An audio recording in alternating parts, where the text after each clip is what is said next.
सुना लागत होई मोर ससुरा में घर।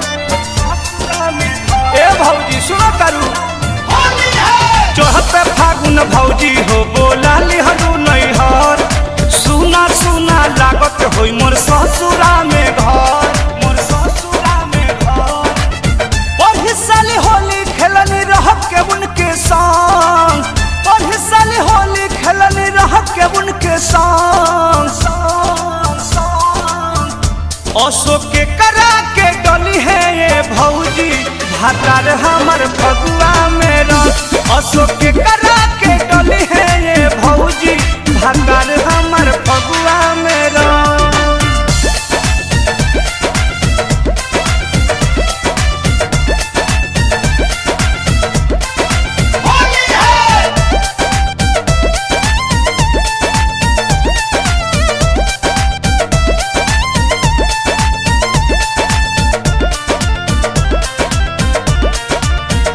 याद आवत होई रंग न भावत होई हमर होली में प्यार तड़पावत होई।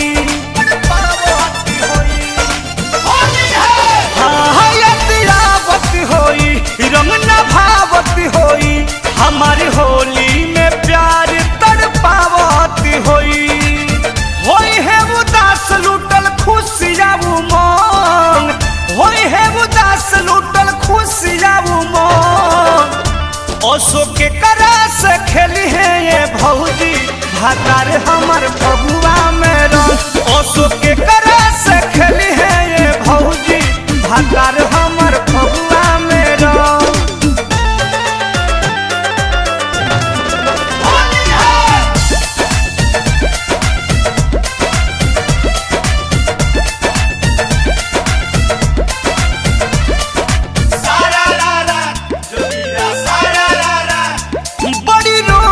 होई है हमके जोहत होई है सारा यार मान लो रवा से धोबाती होई है।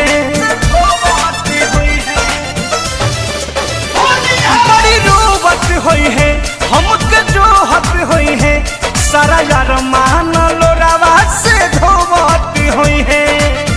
और न बिहारी सुन के होई है बड़ी तो परमोध प्रेमी सुन के होई है बड़ी तो।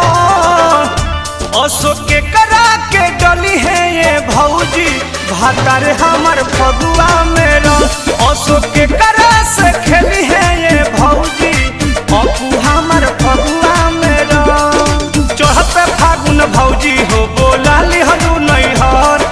सुना सुना लागत होई मोर ससुरा में घर, मोर ससुरा में घर। पढ़ी साली होली खेलनी रह के उनके संग, पढ़ी साली होली खेलनी रह के उनके संग। अशोक के करा के डली है ये भौजी भातार हमर फगुआ में रंग। अशोक के करा के डली है